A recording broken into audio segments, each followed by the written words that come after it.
আসসালামু আলাইকুম, কেমন আছেন সবাই? আশা করি অনেক ভালো আছেন। আলহামদুলিল্লাহ আমরাও অনেক ভালো আছি।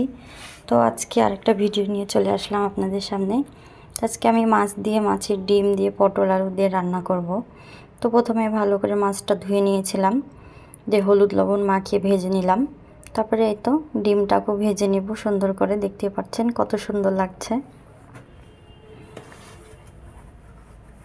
এখন এগুলো ভাজা হয়ে গেছে, এখন আমি তুলে রাখবো। তো প্রথমে আমি পেঁয়াজ ভেজে নিব। তো পেঁয়াজটা ভাজা ভাজা হালকা হয়ে আসলে তারপরে আমি একে একে মশলাগুলো সব দিয়ে দিব। তো এখানে আমি লবণ দিয়ে দিলাম, হলুদের গুঁড়ো,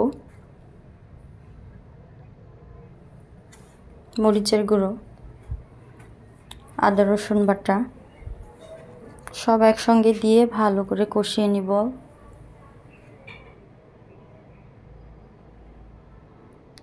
একটু নাড়াচাড়া করার পরে এখন আমি পটল আর আলুটা ভালো করে ছিলে ধুয়ে রেখেছিলাম, তো এখন আমি দিয়ে দিব। দিয়ে ভালো করে পটল আলু মশলাগুলো দিয়ে কষিয়ে নিব।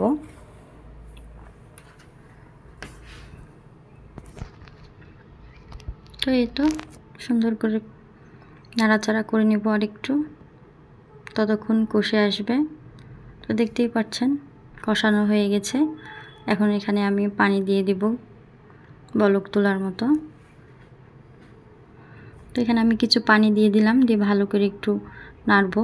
তারপরে দেখতে পাচ্ছেন কি সুন্দর লাগছে দেখতে। তো আমার ভিডিওটা যদি ভালো লাগে অবশ্যই লাইক কমেন্ট শেয়ার করবেন, ইউটিউবে সাবস্ক্রাইব করবেন, ফেসবুক পেজে ফলো দিয়ে দিবেন প্লিজ। তারপরে আমি তো জিরার গুঁড়ো দিয়ে দিলাম, দিয়ে এখন নামিয়ে নিব।